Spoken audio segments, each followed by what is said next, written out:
All right, share your poster. Thank you.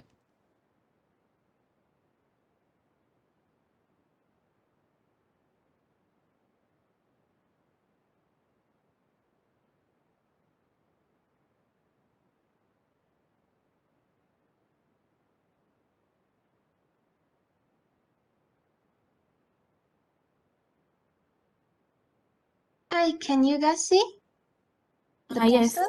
Can you zoom in a bit? One thing. Boleh. Yeah. Zoom in so we can see your writings.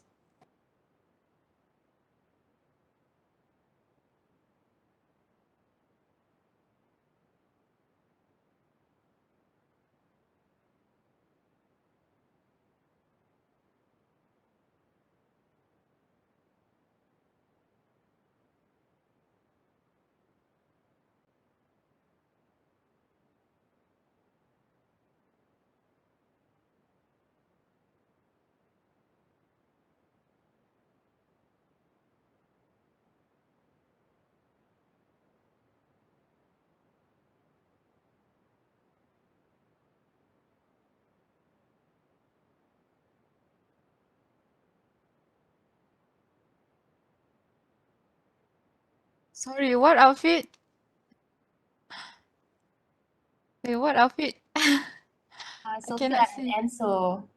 Oh, all right. So why? Why did they do so? Are they together or are they No, friends? and coincidentally same. Oh, Okay. right. Okay. Continue, right. Okay, so answer will start.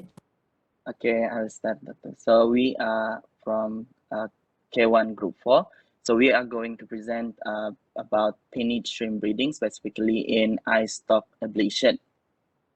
So the definition of this eye stalk ablation is the removal of the eye stalk ganglia containing the neurosecretory organs, which secrete and store and release the gonad inhibiting hormones, GIH.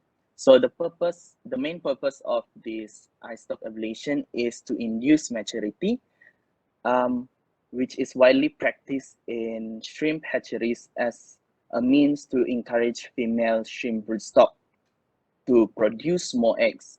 So there are two ways, which is unilateral. The first one is unilateral eye stalk removal, which led to premature ovarian development and spawning. Unilateral eye stalk removal is recommended as it ensures normal functioning of all metabolic processes.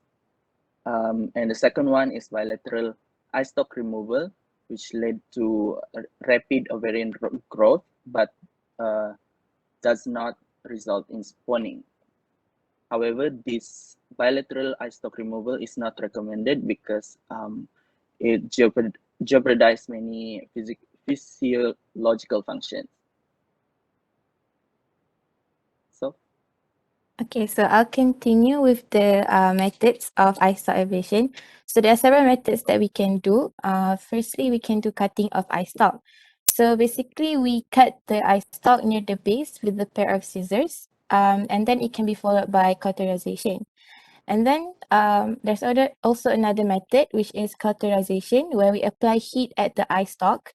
So it can seal the wound immediately to prevent blood loss. And we use tools such as red hot wires, forceps, electrocautery device, or silver nitrate bar. So you guys can see at the picture there, it's like applying the heat using the tool at the eye stalk.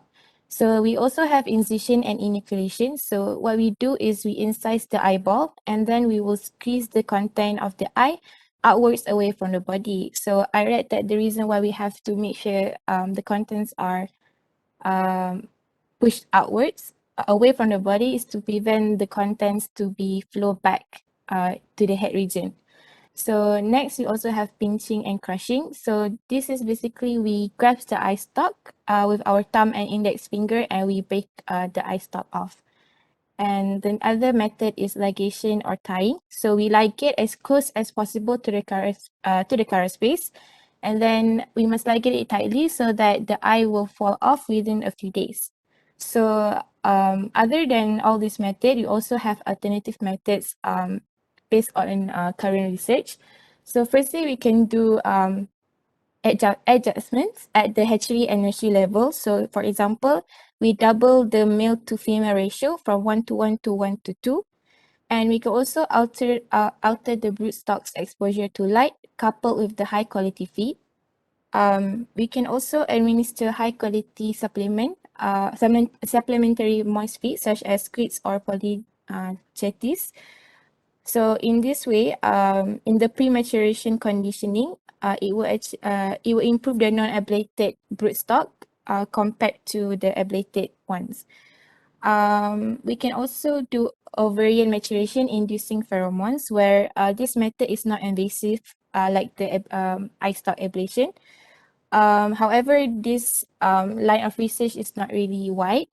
And then we also have selective breeding of the penetrants. So we select the shrimps. We use genetic selection of the shrimp to stress tolerance. So this will improve the quality of the gametes, contributing to larval production. However, it does not actually affect the ovarian maturity that much. And another alternative method is injecting hormones or serotonin. But according to a study, it can cause stress to the animals, so it is impractical. So the last alternative methods that we're going to share is the RNA interference using double-stranded RNA molecules to silence the GIH transcript. So the injection will actually silence the gonad-inhibiting hormone. Yes, but it shows actually this method, the RNA method actually shows lower rate than the ablation, but perhaps more research can be done. Yeah. So that's all from our group. Thank you. All right, thank you. Again, also very nice presentation, very nice poster. Unfortunately, we still practice ablation. Which method depends on what the farmer prefers lah. Usually diorang potong macam tu je, potong pakai incision, sorry, ataupun pakai gunting lah.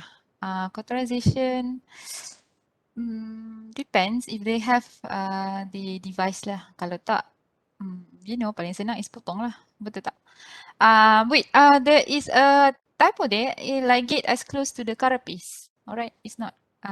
It's spelled without the S. So the head region is called the carapace. Macam apa? Kura-kura yeah, carapace, something like that. Okay, comment. Can I see the alternative methods? So this is what I've said. This type. I mean, yeah, they are. You would think that shrimps are, they do not feel or stuff. Maybe that's why not a lot of people question the method of eye stalk ablation. But as I was going through it, I feel like it's a bit cruel for me lah. But then you can see that through your reading and research, you can find multiple alternative methods. That we can think about that, yeah, as Farah said before, more research can be done. So perhaps we can reduce our reliance on eye stalk ablation. Yeah. So multiple ways besides making them more comfortable in terms of management.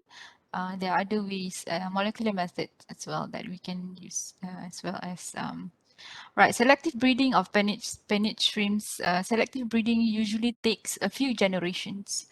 But I would think that if we really want to improve, it wouldn't be a problem. So usually, selective breeding long terms, usually 10 generations ke atas lah. So imagine we only have 7 generation now of our SPF broodstock. Yeah. So that would take a few years lah. More than 10 years, I would say, if you want to improve selective breeding. Okay, thank you. Kumpulan 1 group 4, betul tak? Doktor. Ya. Fikri pun. Actually, our group wants to point out another some add-on information. Alright, okay, yeah. Okay, go on. So, Yeah, you want to share your poster or just want to talk? Fik nak share ke? Boleh juga sekejap. Yeah, Fikri is the person who looks like Dr. Fitri, is it? Yes. Let me see. Dr. Fitri is my husband. Hah? You all tak tahu ke? Dr. Fitri suami I. Tak tahu. Tak. Yeah, Dr. Sekejap Fitri is my husband. Yo. I was discussing that, we were discussing that on Friday. So I have class in the morning with him, with you guys, and then later you have a class with him, right? So I was discussing of ways I can hijack his class.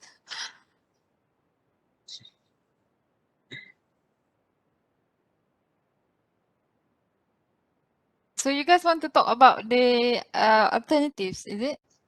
Or Actually, just adding on the process? basically on the process itself, on the which stage do the shrimp that we can do the ice stop ablation, because actually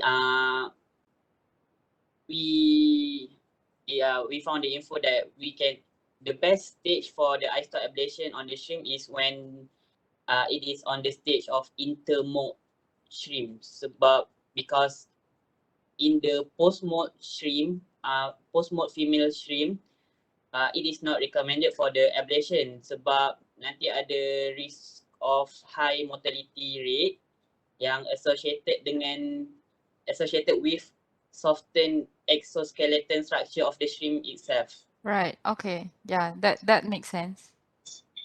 Yeah. Lepas tu Fik nak share video. Alright, Doctor, I want to add something. Yeah, sure. So previously I do eye stalk ablation during my practical at Pulau Sayak, and the method that we use is we use electrocautery device, but we use forceps instead of electrocautery device. We use forceps, which is we use forceps and then like we put onto the fire of the Bunsen burner until the forceps appear red, and then we put the forceps at the eyes of the shrimp, and then like the best thing is like we don't need to pressure give a lot of pressure, because it will lead to death. The main factor that will affect after the eye stalk ablation is the mortality rate of the shrimp. So we need to look for the mortality rate during the procedure. So what we can do is we we must follow the step, because the shrimp, after we do the eye stalk ablation, the shrimp will wake, and then the shrimp is a cannibalism animal that will eat another shrimp, that will increase the rate of the mortality of the shrimp. Yeah. So now I want to share you guys some video that my previous group went for the. Macam nak share video sekejap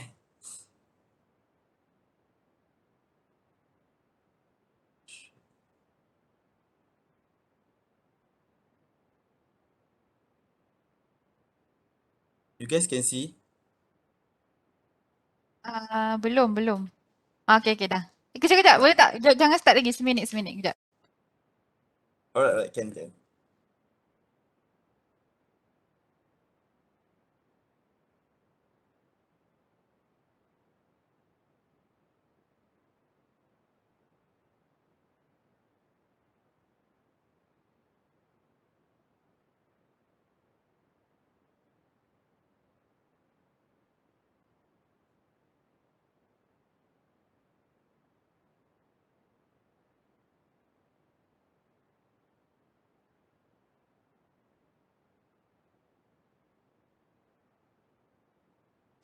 Sorry. I have somebody in the room. Okay, terima kasih Jana. Assalamualaikum. Okay. Okay, boleh start. Alright. Yeah.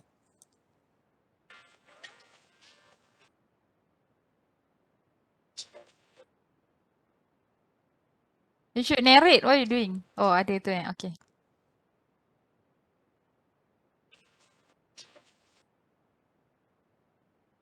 Just short video lah. Alright. Okay, So we can see what there's you're two doing. ways lah, bilateral and unilateral. But unilateral is more safer because it not give dangerous to the shrimp lah because it will lead to death. Yeah. Alright, Okay. thank you Thank for you. sharing your video. Very interesting. Thank you. Didn't know you guys had any video. You Thank wait, you. I want to see your face. Kejap. Sama ke? Sama ke? I do not know lah. Yeah. Sekejap, you orang mana? You orang mana? Saya Perak kata. Oh, Perak kat mana?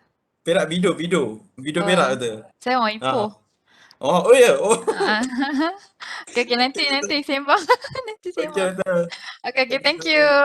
Bye. Alright.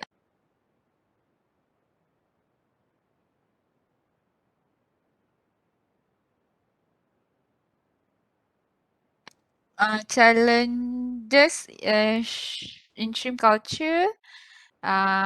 Kumpulan 2, grup 4 lah. Jap, tadi berapa? Kumpulan 2, grup 3 kumpulan 2, grup 4 lah. Okay. Share your screen. Thank you.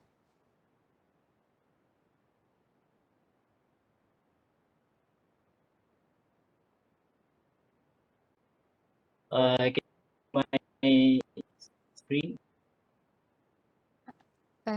It's loading.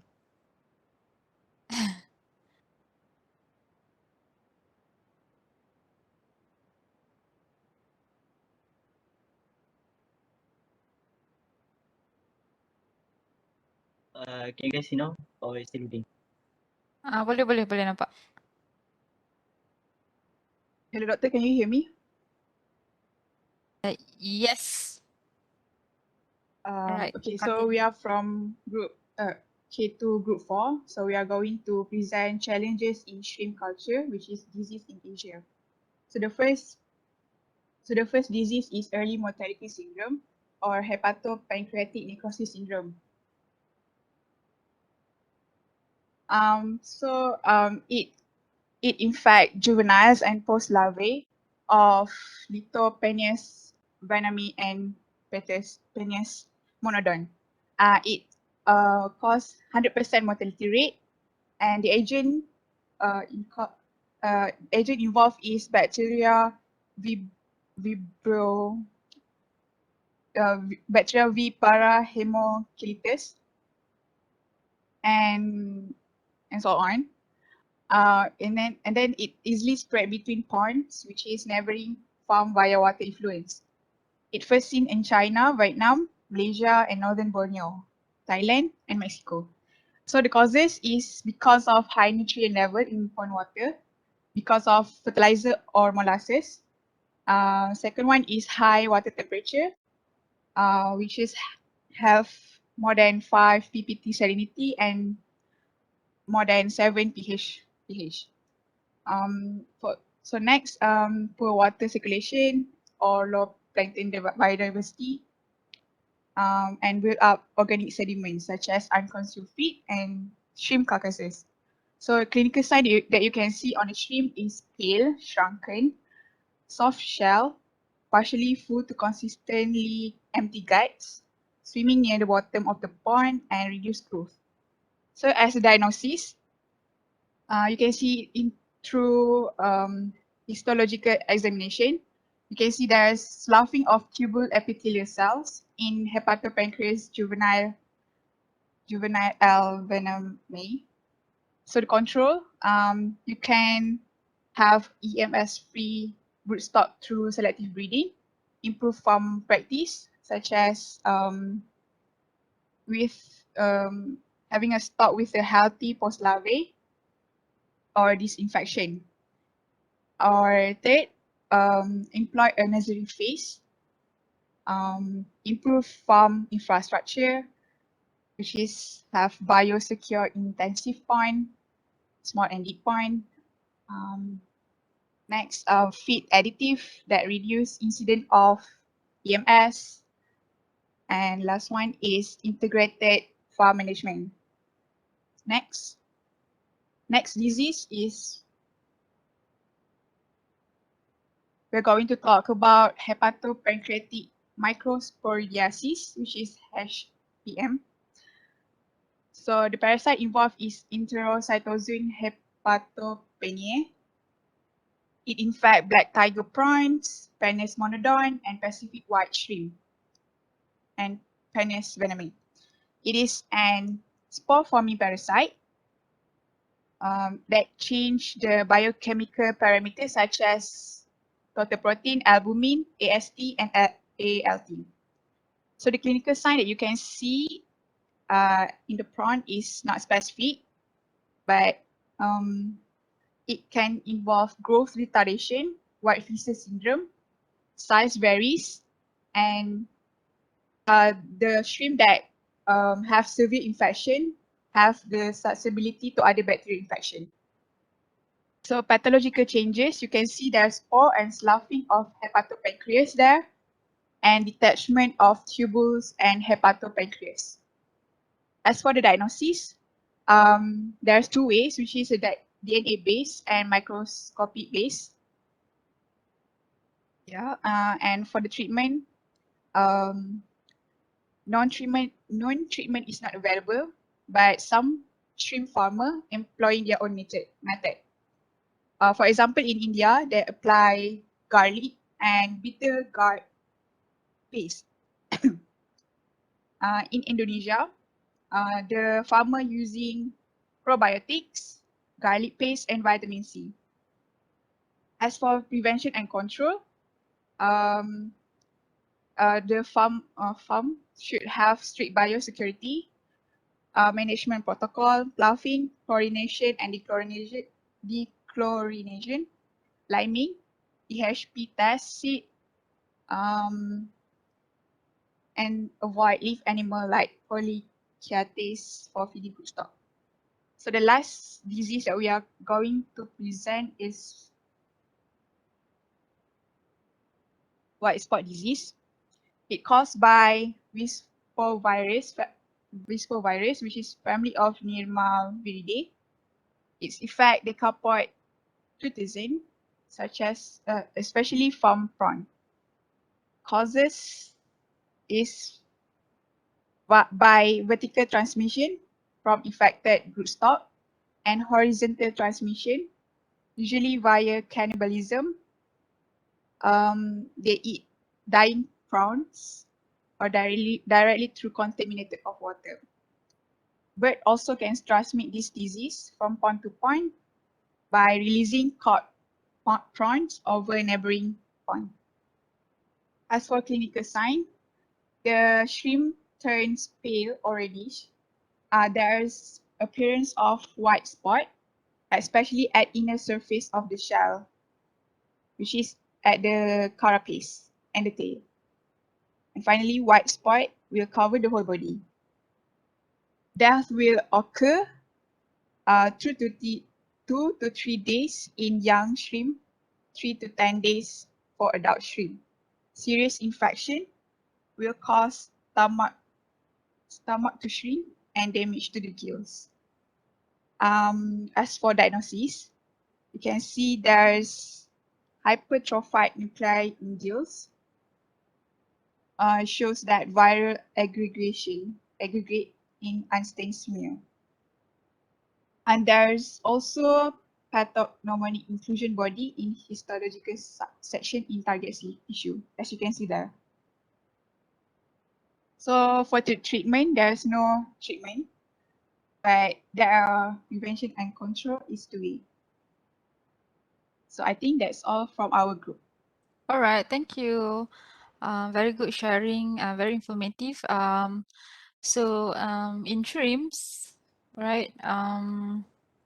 It is hard to control and treat diseases, right? Not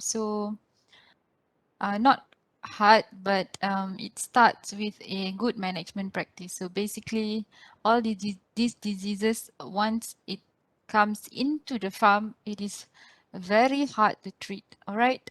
So that is what basically you guys mentioned treatment and control mostly is not available.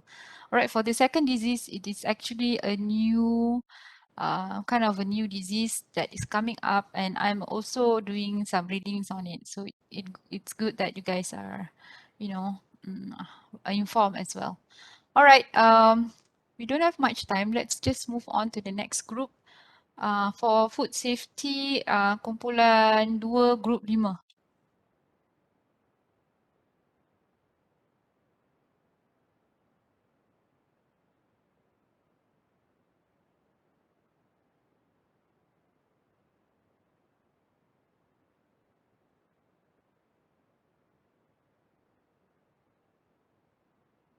So I hope you guys can hear my voice. Yes, yes. We can hear Is it you, okay? can continue. Doctor, is it okay if we don't open the camera?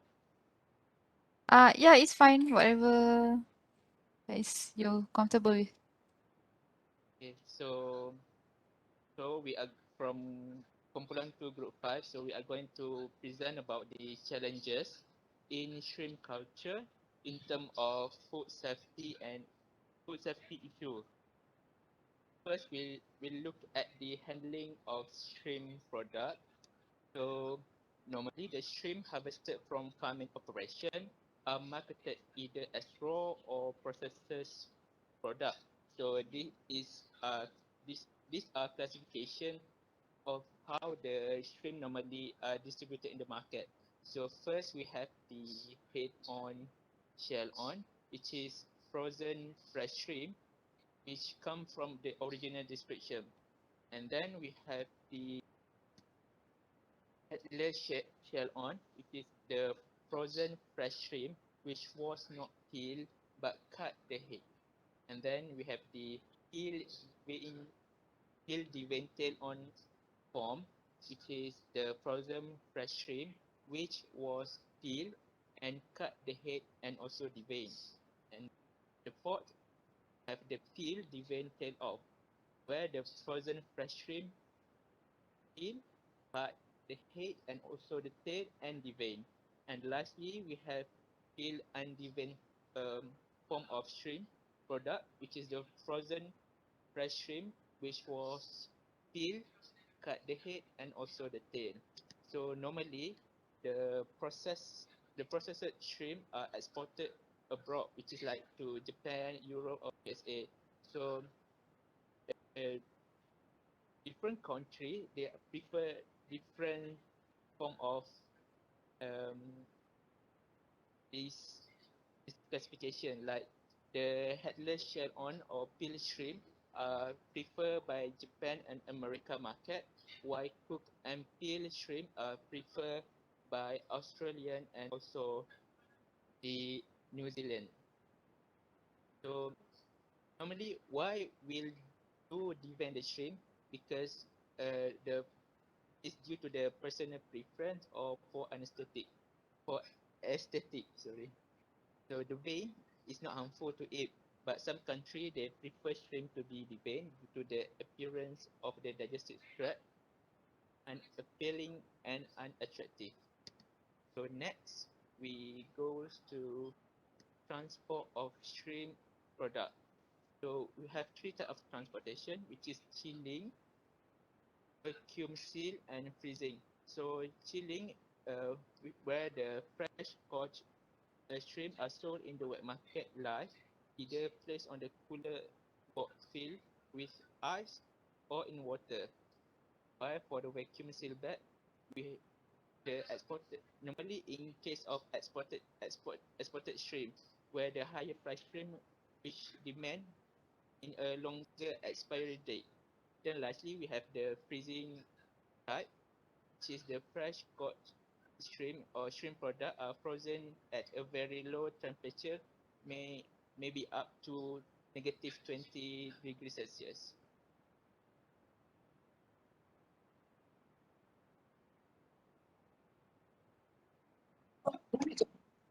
Hi, I will proceed with the potential contamination.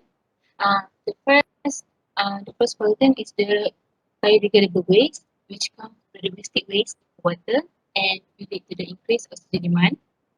Next pollutant is the plant nutrient, which comes from the usage of fertilizer that will lead to the excessive plant growth in water, which mainly cause the algae bloom. Next pattern is the toxic chemicals, which is due to the usage of pesticides and detergent, which is lethal to the shrimps. Next is acids and alkali. They can alter the pH of the water and disturb shrimp growth. For example, the usage of battery. And lastly, the pollutant is heat, which the source can come from the steel mill or industrial waste, which may reduce the dissolved oxygen and increase metabolic rate of aquatic animals. So next we look at the example of cases in case of the food safety issue. So we have the first one is Salmonella outbreak in pre-cooked shrimp manufactured by the Avianti Frozen Food, which is a company in India. This one was reported by US Food and Drug Administration.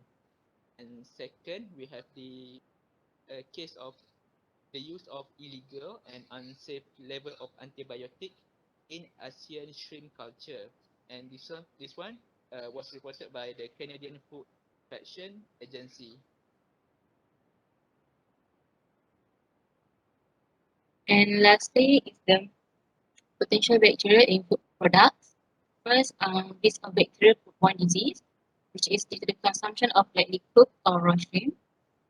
For example, ceviche, which is the appetizer in South America, where they serve the raw shrimp and raw meat.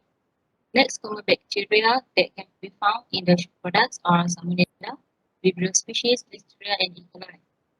Lastly, there are 2% of the shrimp products that are tested positive with superbug MRSA, penicillin resistant Staphylococcus aureus. And I want to add on the fun fact.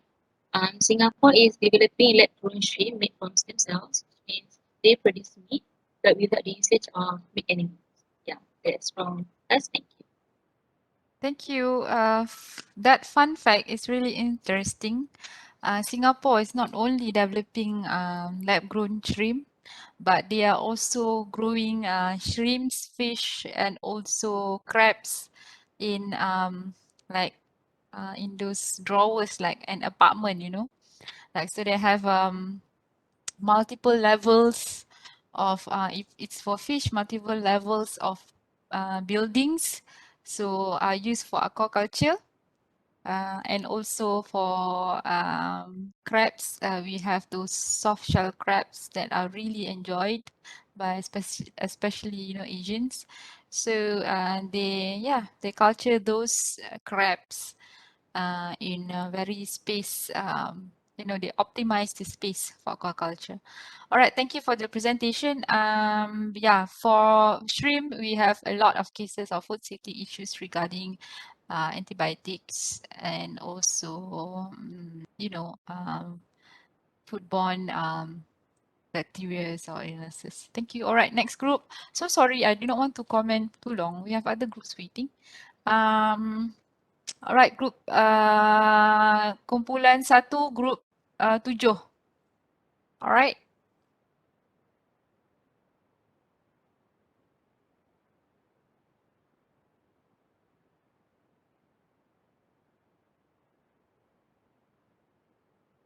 Hello, hello. Okay, we are from Kumpulan 1, Group 7. So today we are going to present about challenges in shrimp culture, environmental impacts of shrimp aquaculture. Okay, so there are a few concerns with chemical or water waste. The first one is discharge of shrimp pond effluents. So there is a water quality deterioration in the receiving water eutrophication, increase in ammonia, chlorophyll A, and total suspended solids with stocking density. Higher stocking density, use of water, feed, and fertilizers produces an increased waste load and improve the delivering and composition of the feed. And then the second concern is the release and spread of disease. There might be a disease outbreaks, infections in the wild populations. There is a lack of environmental control increases the incidence of disease.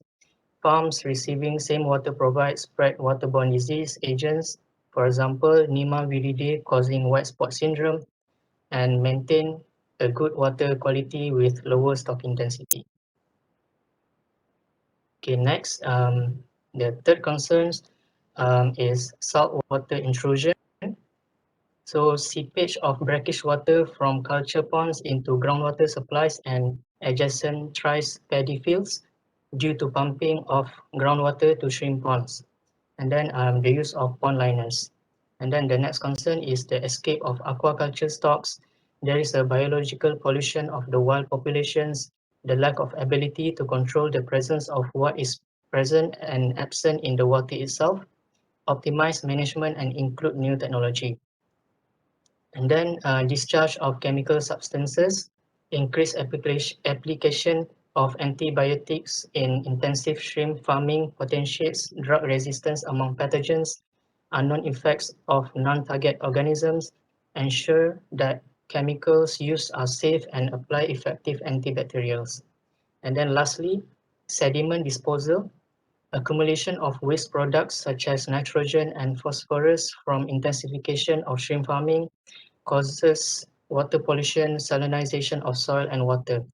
Designate sediment discarding area, spread dried sediments back over the area of the bottom of pond, and lastly, use sediment for mangrove reforestation.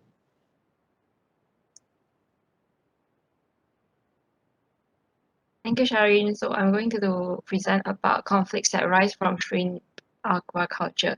So first off is impact on agriculture. There will be detrimental effects on the production in crop rare in soil because of the excess phosphorus and nitrogen, and the elevated soil salinity for farms that are near coastal areas that receives wastewater from the shrimp farms. Heavy metal contamination is also one of the problems in agriculture, which the soil which the soil that is taken up by plants, causing long-term risks to ecosystems and human health. And the next one is social conflicts in communities. The offensive smell, lack of proper hygiene, and environmental deterioration arising from the shrimp aquaculture operations is one of the problems. And in the long run, it will result in loss of property value and reduction of life expectancy of the communities. The last one is conflicts with small-scale fishers. Small-scale fishers who earlier inhabited such area were to be displaced due to the expansion of coastal shrimp aquaculture. And the large-scale aquaculture enterprises also displaced the small-scale fishers produce and gain. The socio-economic problems include rural unemployment, mass migration to urban areas, social unrest, and conflicts. Thank you. All right, thank you. Very compact discussion on the conflicts. So yeah, I just have a small comment. I'm so sorry. This comes with ni lah.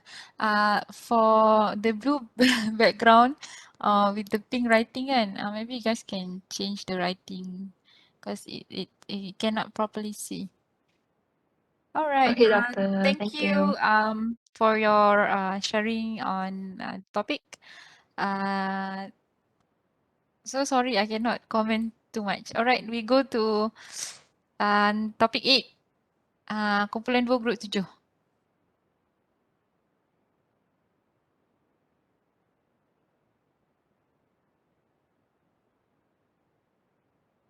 Alright, so I'll just start presenting. So hello everyone. So my group will be discussing on the challenges in the shrimp culture on the usage of the antibiotics. So this antibiotics is a type of challenge because of its ability to cause antimicrobial resistance.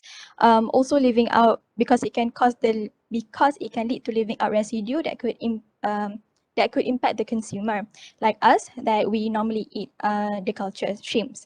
So in this topic, I'm going to discuss on the antibiotics that are commonly used and also the antibiotics that has been banned for the shrimp culture. For the antibiotics that are commonly used, it is basically used as treating diseases, growth promoters, prevention of the disease. And there are many types of antibiotics that are commonly used, but I chose two types of antibiotics, which are the tetracycline and the sulfonamide.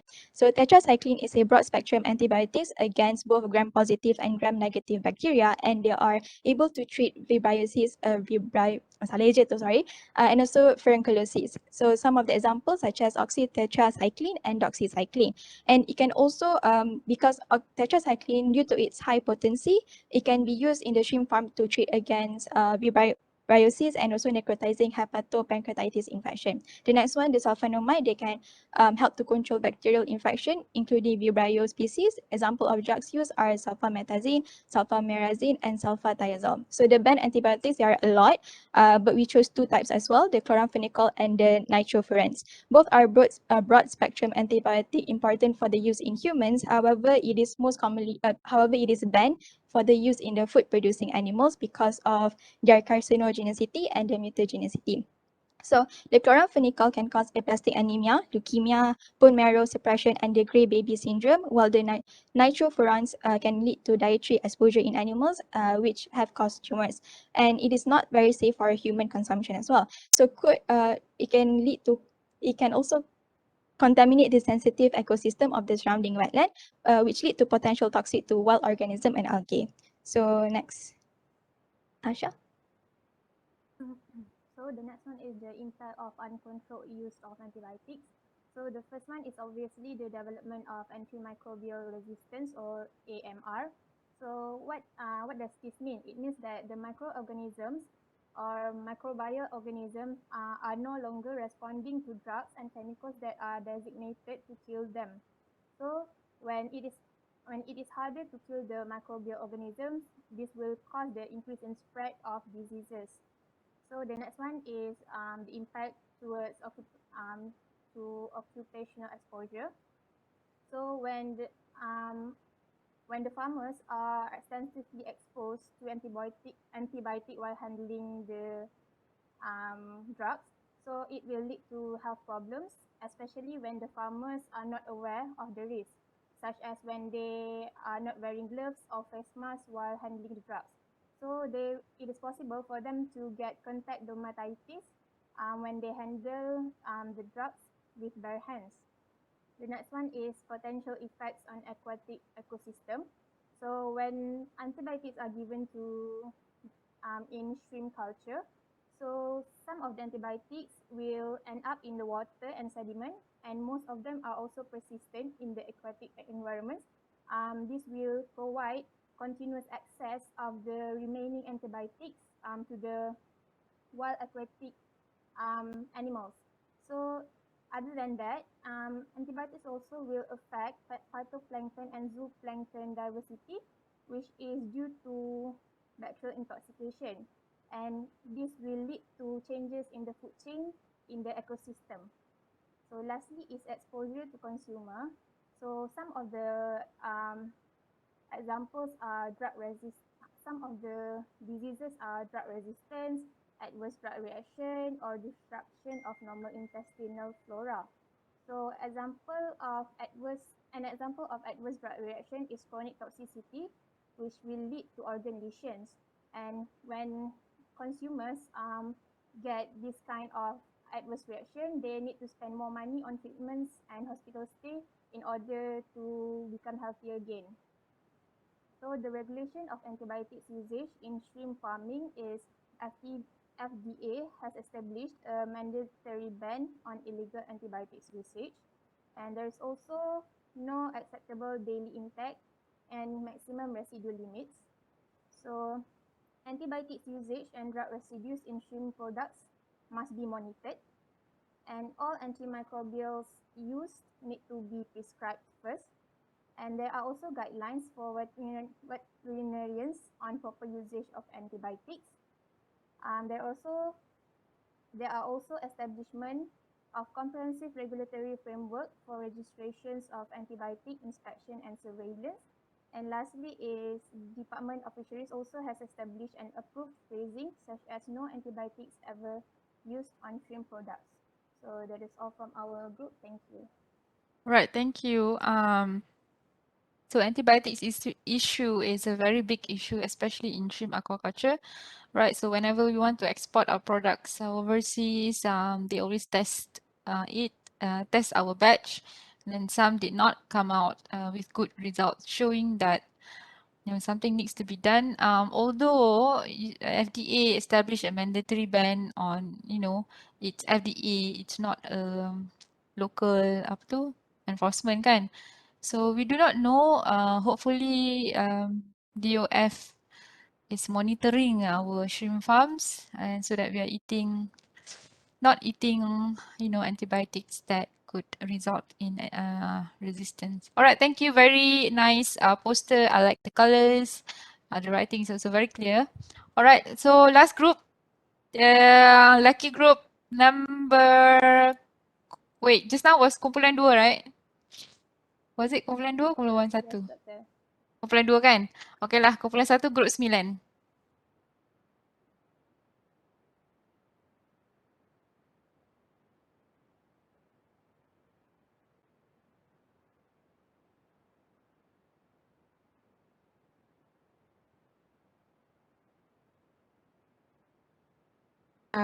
Can everyone see my screen? Yes. Tapi kalau boleh besarkan, it's better. Alright. Alright.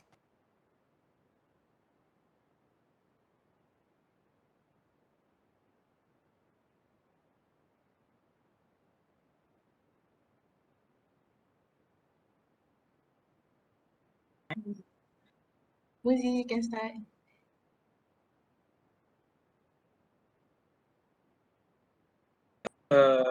Good afternoon, Doctor. We are going to talk about probiotics in shrimp culture. So let's talk about what is a probiotic.